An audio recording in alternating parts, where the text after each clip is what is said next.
রাতেই ইরানে ইতিহাসের বৃহত্তম বোমা বর্ষণের ঘোষণা যুক্তরাষ্ট্রের। প্রতিবেশী দেশ আঘাত বন্ধ করলে হামলা না করার ঘোষণা ইরানের। রাজধানীর তেল পাম্পে দীর্ঘ সারি, পর্যাপ্ত মজুদ আছে, উদ্বেগের কিছু নেই। সোমবার আসছে 2 তেলবাহী ভেসেল, জানালেন জ্বালানি মন্ত্রী। কবে থামবে কেউ তো আমরা জানি না। আগে থেকে আমার ঘর ঠিক করতে হবে না, সঞ্চয়তে রাখতে হবে না। রমজানে ব্যবসায়ীদের অশুভ পন্থা অবলম্বন না করার আহ্বান প্রধানমন্ত্রীর। গরিবদের স্বাবলম্বী করতে জাকাত ব্যবস্থাপনাকে সুশৃঙ্খল করার ঘোষণা। এবং পুঞ্জীভূত সমস্যায় অর্থনৈতিক স্থিতিশীলতা রক্ষাই বড় চ্যালেঞ্জ, বললেন অর্থনীতিবিদরা। আইন শৃঙ্খলা ও সুশাসনে গুরুত্বের তাগিদ।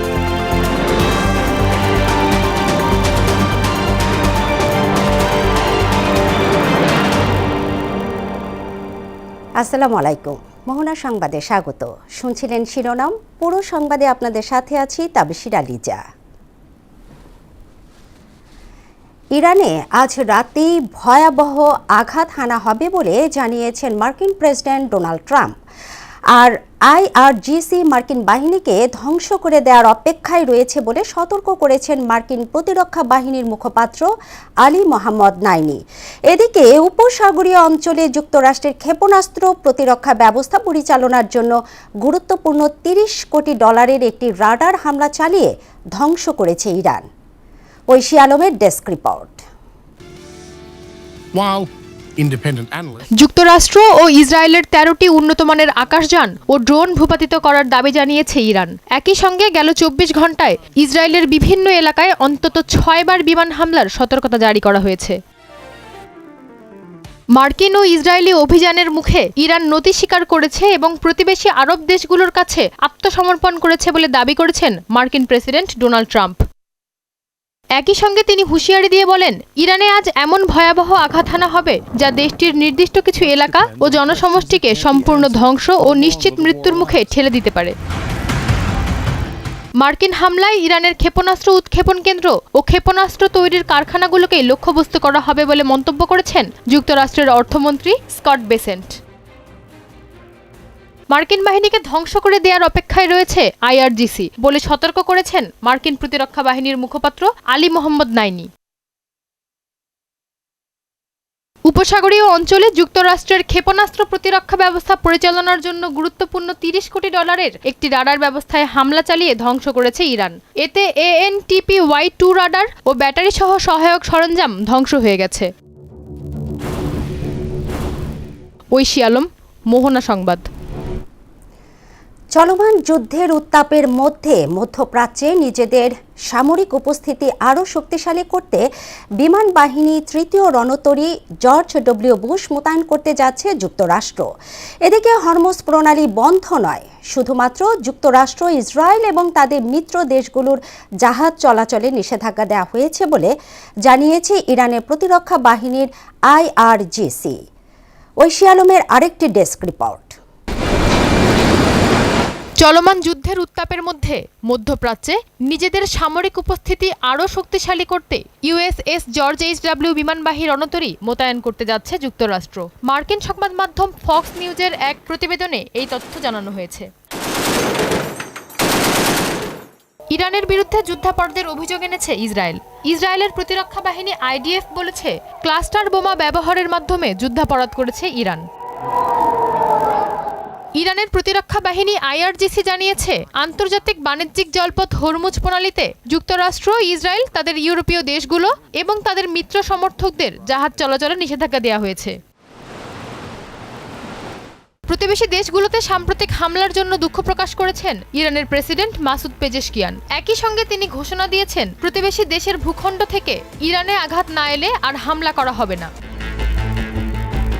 কুয়েত, সৌদি আরব, কাতার, ওমান, জর্ডান ও মিশরে সাম্প্রতিক ইরানি হামলার ঘটনা নিয়ে আলোচনা করতে জরুরি বৈঠকে বসেছেন আরব লীগের পররাষ্ট্রমন্ত্রীরা।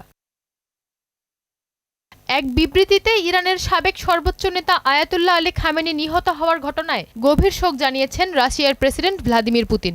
বিবৃতিতে আরও বলা হয়েছে, ইরানের প্রেসিডেন্ট মাসুদ পেজেশকিয়ানের সঙ্গে যোগাযোগ অব্যাহত রাখবেন তিনি। মার্কিন গোয়েন্দা বিভাগের তথ্য মতে এ যুদ্ধে ইরানকে গোয়েন্দা সহায়তা দিচ্ছে Russia. spokesperson Dmitry Peskov has said এদিকে যুদ্ধের প্রভাবে দুবাই থেকে সম্পদ সরানোর চেষ্টা করছে ধনী এশীয়রা। attacks on civilian Oishi Alam, মোহনা সংবাদ। with that জ্বালানি তেল এখন যেন সোনার হরিণ।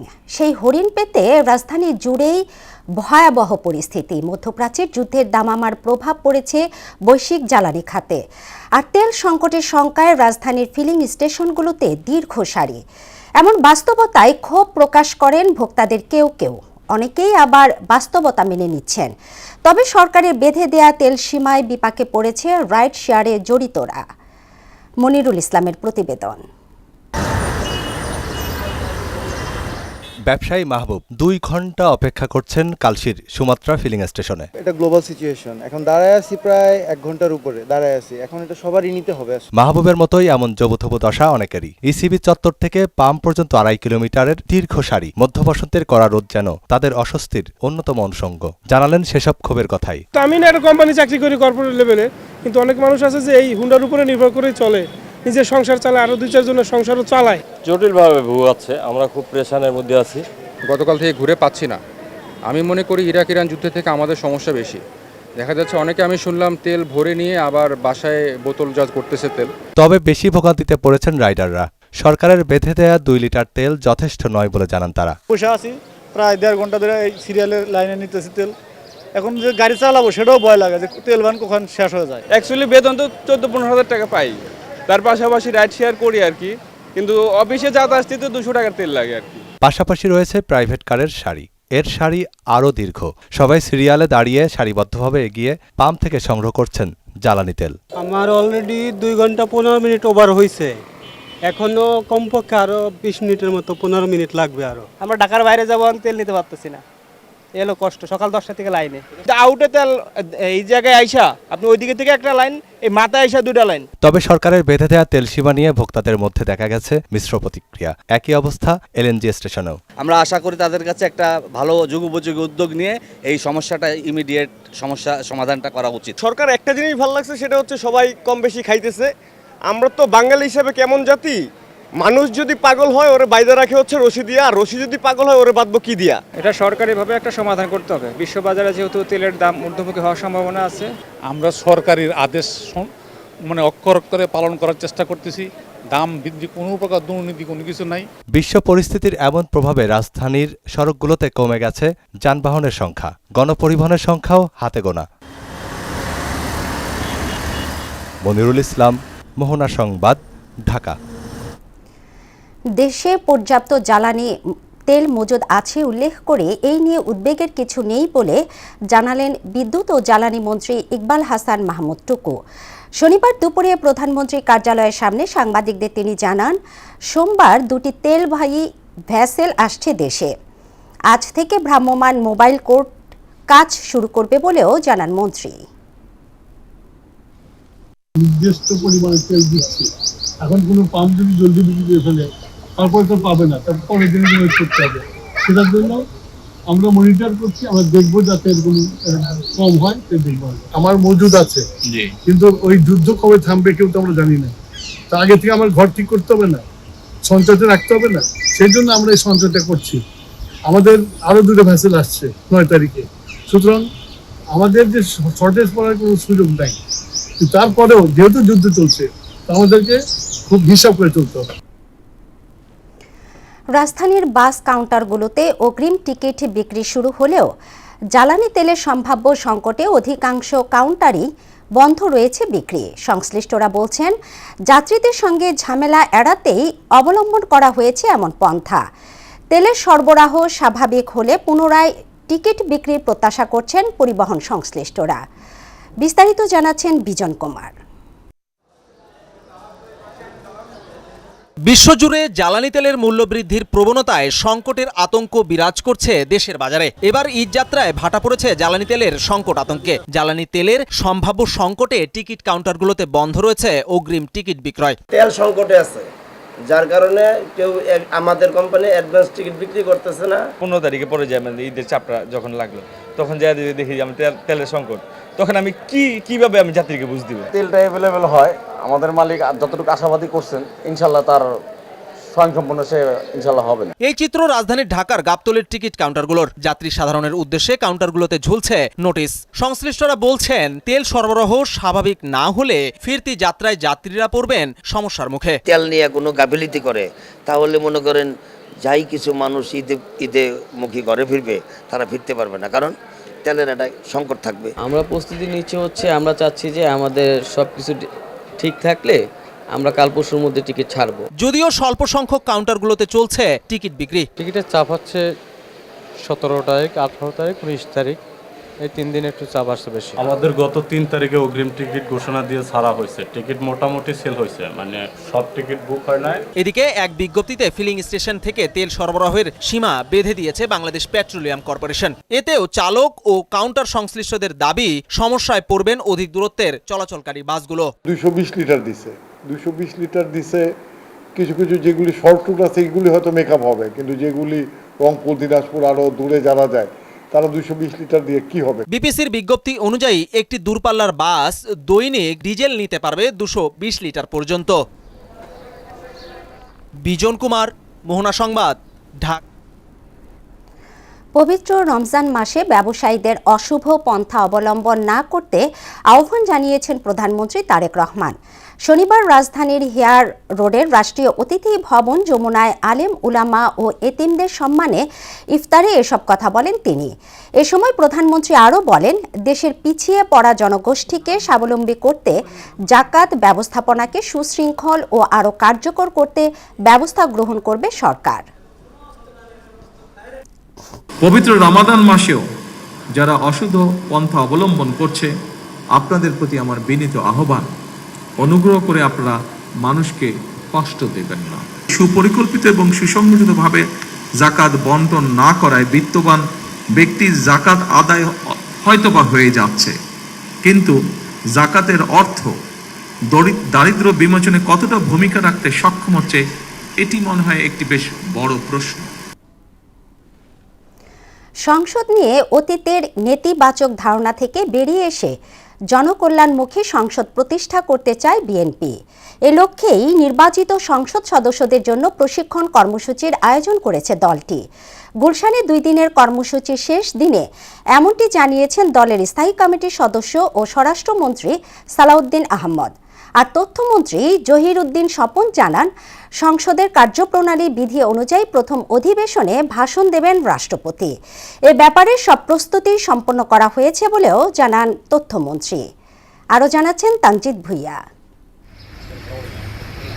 12 মার্চ ত্রয়োদশ জাতীয় সংসদের প্রথম অধিবেশন ঘিরে বিএনপির প্রশিক্ষণ কর্মসূচির দ্বিতীয় দিন শনিবার সকাল থেকেই গুলশানে দলের চেয়ারম্যানের রাজনৈতিক কার্যালয়ে যান বেশ কয়েকজন মন্ত্রী, প্রতিমন্ত্রী ও উপদেষ্টা ও সংসদ সদস্যরা। দিনের প্রথম সেশনের কর্মশালায় অংশ নেন বেশ কয়েকজন মন্ত্রী, প্রতিমন্ত্রী, উপদেষ্টা, সংসদের চিফ হুইপ ও হুইপরা। কর্মশালার প্রথম পর্বে যোগ দেন ঢাকা, ময়মনসিংহ, ফরিদপুর ও ঢাকা বিভাগের বেশ কয়েকটি জেলার সংসদ সদস্যরা। 2 ঘণ্টাব্যাপী চলা এই প্রশিক্ষণ কর্মশালায় অভিজ্ঞ সাবেক আমলা ও সাবেক সংসদ সদস্যদের মাধ্যমে এমপিদের দায়িত্ব, মন্ত্রিসভার সদস্যদের সংসদীয় রেওয়াজ ও মন্ত্রণালয় পরিচালনায় দক্ষ করে তুলতে কৌশলগত ভূমিকা কেমন হবে তা তুলে ধরা হয়। মানুষের আশা প্রত্যাশাটা অনেক বেশি এই সংসদের কাছে। এই সংসদটা আসলে আমরা যাতে ভালো করে চালাতে পারি, আমরা যাতে মানুষের কল্যাণে যাতে কাজ করতে পারি, এরকমই আমাদের পরামর্শ দিয়েছে। দীর্ঘ লড়াই, সংগ্রাম, আন্দোলন, সংগ্রাম, আত্মদানের মধ্য দিয়ে একটা সংসদ গঠিত হয়েছে। সেই সংসদকে কিভাবে প্রাণবন্ত করা যায় সেই বিষয়ে যারা বিশেষজ্ঞ আছেন, সিনিয়র পার্লামেন্টারিয়ান যারা আছেন, বিগত দিনে অনেকবার সংসদ সদস্য হয়েছেন বা যারা বিভিন্ন বিষয়ে বিশেষজ্ঞ, তারা কিছু ব্রিফিং করেছেন সংসদ সদস্যদের এই সংসদের আচার আচরণ এবং রীতি সম্পর্কে। কর্মশালা শেষে গণমাধ্যমের সঙ্গে কথা বলেন তথ্যমন্ত্রী। একটি কার্যকরী সংসদের জন্য কর্মশালার গুরুত্ব তুলে ধরেন তিনি। তথ্যমন্ত্রী আরও বলেন, সংসদের কার্যপ্রণালী বিধি অনুযায়ী প্রথম অধিবেশনে ভাষণ দেবেন রাষ্ট্রপতি। দেশের প্রচলিত নিয়ম অনুযায়ী, আমাদের দেশের সংসদীয় ব্যবস্থা অনুযায়ী সংসদের প্রথম অধিবেশনে রাষ্ট্রপতি বক্তব্য দিবেন। এ ব্যাপারে সমস্ত প্রস্তুতি সম্পন্ন। আর জাতির প্রত্যাশা পূরণে সংসদকে শক্তিশালী করা হবে বলে জানান দলের স্থায়ী কমিটির সদস্য ও স্বরাষ্ট্রমন্ত্রী সালাউদ্দিন আহমদ। আশা করি আমাদের ভবিষ্যৎ পার্লামেন্ট সেশন দেখে জাতি অনেকটা আশ্বস্ত হবে যে এইরকম একটি পার্লামেন্ট তারা দেখতে চেয়েছিলেন, যাতে অতীতের ব্যাড কালচার যেগুলো হয়েছে, যেগুলো ব্যাড প্রেসিডেন্ট সৃষ্টি হয়েছে পার্লামেন্ট সম্পর্কে এবং মানুষের যে নেতিবাচক ধারণা সৃষ্টি হয়েছে, এগুলো সব মানুষের মন থেকে আমরা মুছে দেবো ইনশাআল্লাহ। প্রশিক্ষণের বিকেলের পর্বে কুমিল্লা, সিলেট ও চট্টগ্রাম বিভাগের সংসদ সদস্যরা অংশ নেওয়ার মধ্য দিয়ে শেষ হবে 2 দিন ব্যাপী বিএনপির প্রশিক্ষণ কর্মশালা। এদিকে দুপুরে রাজধানীর তেজগাঁওয়ে শনিবার ছুটির দিনেও দাপ্তরিক কাজ করেন প্রধানমন্ত্রী তারেক রহমান। তানজিদ ভুঁইয়া, মোহনা সংবাদ, ঢাকা। রাজনীতির প্রতিটি পর্বে বেগম খালেদা জিয়ার ভূমিকা অনন্য উচ্চতায় আসীন বলে মন্তব্য করেছেন তথ্য ও সম্প্রচার মন্ত্রী জহিরউদ্দিন স্বপন। শনিবার সন্ধ্যায় ঢাকা রিপোর্টার্স ইউনিটিতে বেগম খালেদা জিয়ার স্মরণে ইফতার মাহফিল অনুষ্ঠানে তিনি কথা বলেন। দীর্ঘ 17 বছর যাবৎ বিএনপি সহ বিভিন্ন রাজনৈতিক দলের হাজার হাজার নেতাকর্মীর ত্যাগের বিনিময়ে গণঅভ্যুত্থানের পরিবেশ তৈরি হয়েছিল বলেও তিনি মন্তব্য করেন। বৈষম্য বিরোধী ছাত্র আন্দোলনের নেতাদের ধন্যবাদ জানিয়ে মন্ত্রী বলেন, 24-এর গণঅভ্যুত্থানে তারা একটি দিয়াশলাই কাঠির ভূমিকা পালন করেছে। গত 17 বছর যাবৎ হাজার হাজার নেতাকর্মীদের ত্যাগের বিনিময়ে বিএনপি সহ সকল রাজনৈতিক দল গণঅভ্যুত্থানের একটি পরিবেশ তৈরি করে রেখেছিল। সারা বাংলাদেশকে তারা একটা বারুদের স্তূপে পরিণত করে রেখেছিল। এমনি সময় বৈষম্যবিরোধী ছাত্র আন্দোলন একটা দেশদায়ের কাঠির ভূমিকা পালন করেছে।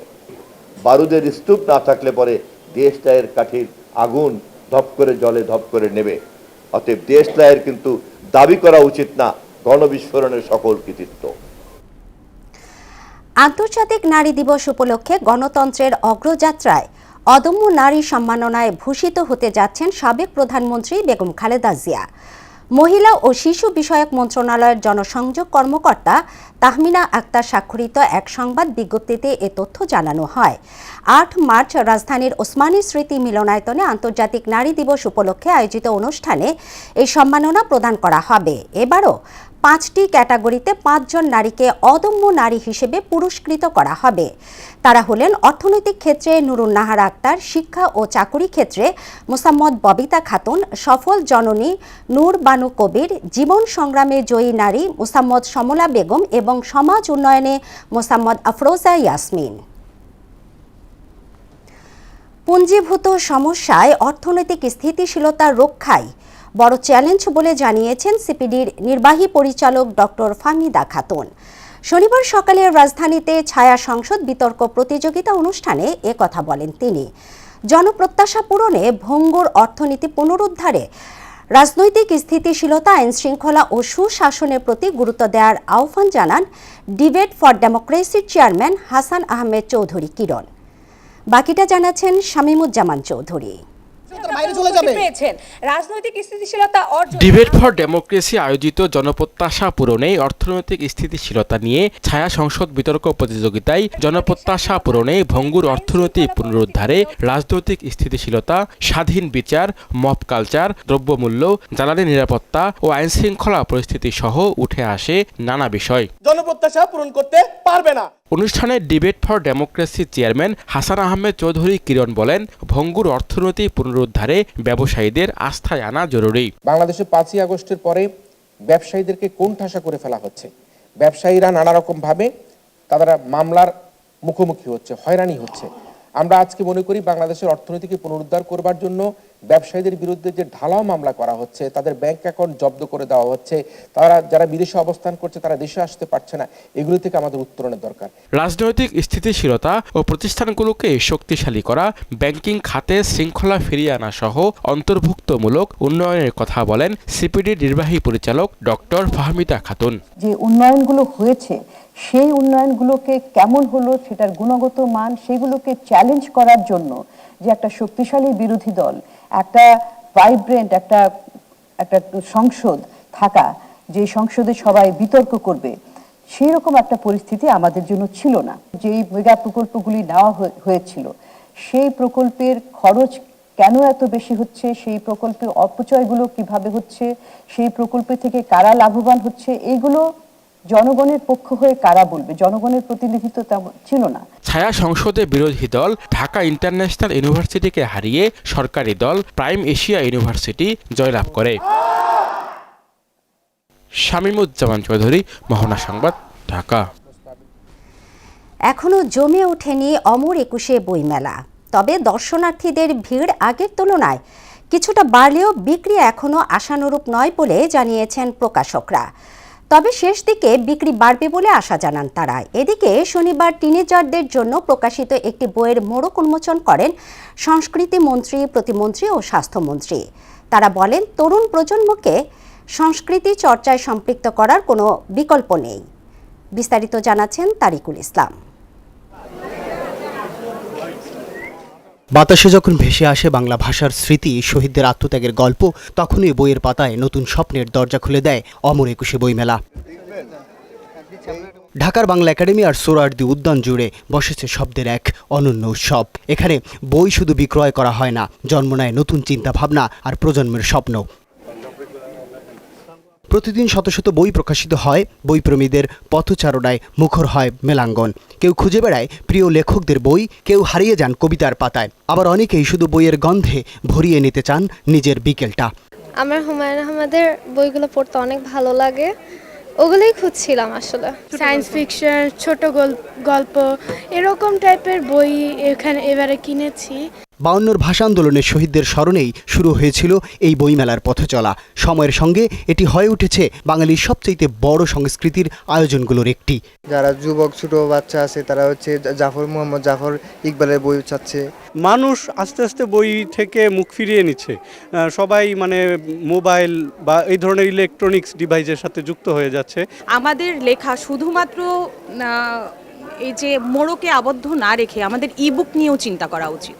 সন্ধ্যায় টিনেজদের নিয়ে লেখা একটি বইয়ের মোড়ক উন্মোচন করেন সংস্কৃতি মন্ত্রী, প্রতিমন্ত্রী এবং স্বাস্থ্যমন্ত্রী।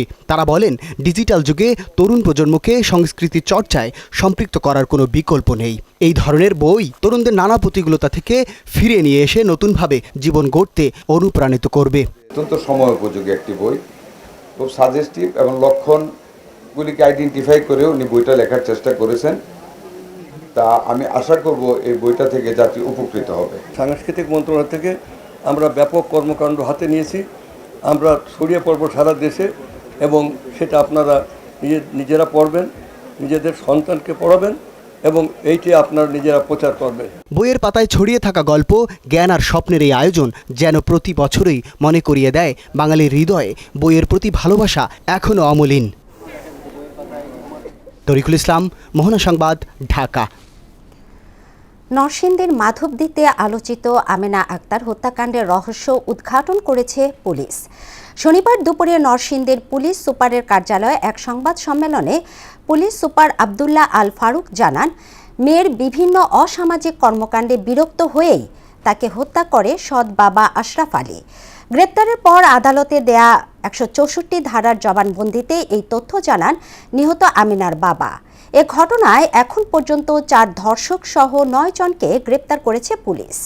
ভিকটিমের সৎ পিতা আশরাফ আলীকে জিজ্ঞাসাবাদের জন্য মাধবী থানায় নিয়ে আসি। বিজ্ঞ আদালতে তাকে জিজ্ঞাসাবাদ করলে সে সেখানে ফৌজদারি কার্যবিধি 164 ধারা মোতাবেক নিজেকে জড়িয়ে এবং নিজের হত্যাকাণ্ড ঘটিয়েছে এ সংক্রান্তে জবানবন্দি প্রদান করে। বিএনপি সকল ধর্মের স্বাধীনতায় বিশ্বাস করে এবং কখনো হিন্দুদেরকে সংখ্যালঘু হিসেবে দেখে না বলে মন্তব্য করেছেন ঢাকা দক্ষিণ সিটি কর্পোরেশনের প্রশাসক আব্দুস সালাম। অন্যদিকে ঢাকা উত্তর সিটি কর্পোরেশনের প্রশাসক শফিকুল ইসলাম খান মিল্টন বলেন, উগ্রবাদী ও মৌলবাদীরা ক্ষমতায় এলে দেশের হিন্দু সম্প্রদায়ের নিরাপত্তা নিশ্চিত থাকত না। শনিবার সকালে রাজধানীর মহাখালীতে নাট মন্দিরের উদ্বোধন অনুষ্ঠানে এসব কথা বলেন তারা। এ সময় মশা নিয়ন্ত্রণে নগরবাসীকে আশপাশ পরিষ্কার পরিচ্ছন্ন রাখার পরামর্শ দেন 2 সিটির প্রশাসক। বিএনপি কিন্তু আমরা বারবার বলছি যে আমরা সকল ধর্মের স্বাধীনতায় বিশ্বাস করি। বিএনপি কিন্তু কখনো আপনাদেরকে সংখ্যালঘু বলে নাই। আপনাদের উপর কোনো অত্যাচার, নিপীড়ন, নির্যাতন হোক, এটা বিএনপি কখনোই অ্যালাউ করে নাই, সাহায্য করে নাই, কাউকে উৎসাহিত করে নাই।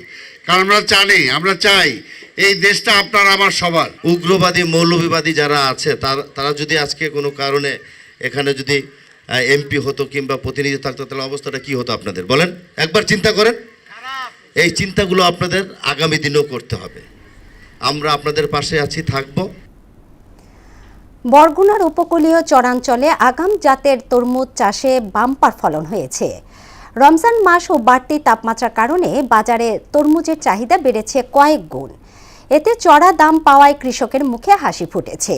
কোনো রকম হয়রানি বা চাঁদা ছাড়াই কৃষক যেন তরমুজ বিক্রি করতে পারে সে ব্যাপারে সহায়তা করছে কৃষি বিভাগ।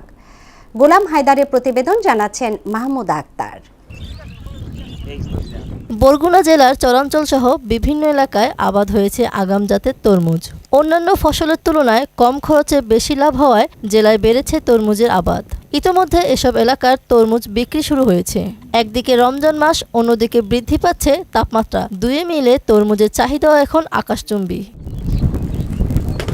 এ কারণে তরমুজ বিক্রি হচ্ছে বাড়তি মূল্যে, ফলে খরচের তুলনায় দ্বিগুণ লাভবান হচ্ছেন কৃষকরা। প্রতি পিস তরমুজের পাইকারি ক্রয় মূল্য 200 থেকে 250 টাকা, যা কেজি প্রতি 40 থেকে 50 টাকা। 2.5 কেজি জমি চাষ করছি, আমাদের খরচ গেছে 6 লাখ। 6 লাখ খরচ গেছে, আমরা 15 লাখ টাকা বেচছি। আমি যে তরমুজ কিনছি তাতে 12,500 তরমুজ হবে। আমি 15 লক্ষ টাকা দিয়ে কিনছি। এখানে কোনো ঝামেলা হয় নাই, সুন্দর পরিবেশে আমি তরমুজ উঠা নিয়ে যেতেছি আর কি। কৃষি কর্মকর্তারা যদি আমাকে একটু হেল্প করতে, যেমন টাকা পয়সা দিয়া বা ঔষধ বড়ি দিয়া ভালো বীজের ব্যবস্থা করিয়া, তাহলে আমাকে একটু উপকৃত হইতে হবে। 10 টাকা লইয়ে যদি আমরা নামি, আমাকে 30 টাকা খরচ হয়, আমরা পরে করে দিয়ে আনতে হয়, না তো আমার ফার্ম লাগবে না। তরমুজ বিক্রির সময় কৃষকরা যেন হয়রানি বা চাঁদাবাজির শিকার না হয় সে বিষয়ে নজর দিচ্ছে কৃষি বিভাগ। কিছু কিছু এলাকায় আগাম তরমুজ আবাদ করেছে। আগাম তরমুজ আবাদ করার কারণে তারা আর্থিকভাবে বেশি লাভবান হচ্ছে, কারণ আপনারা জানেন ইতিমধ্যে রমজান মাস চলতেছে, এখানে তরমুজের একটা ব্যাপক চাহিদা আছে। কৃষকরা খুবই খুশি যে তারা পর্যাপ্ত ভালোভাবেই তারা ঘরে সংগ্রহ করতে পারছে, পাশাপাশি দাম পাচ্ছে খুব। এই কৃষকরা যেন কোনো হয়রানির শিকার না হয়। চাঁদাবাজি বা বন্যজনের প্রতিবন্ধকতা কি আছে? চলতি মৌসুমে 12,310 হেক্টর জমিতে আগাম জাতের তরমুজ চাষকে কেন্দ্র করে চরের কৃষকদের মধ্যে নতুন আশার সঞ্চার হয়েছে এবং গ্রামীণ অর্থনীতি চাঙ্গা হচ্ছে। মাহমুদ আক্তার, মোহনা সংবাদ। শেষ করছে মোহনা সংবাদ, তবে যাবার আগে শিরোনামগুলো আরও একবার।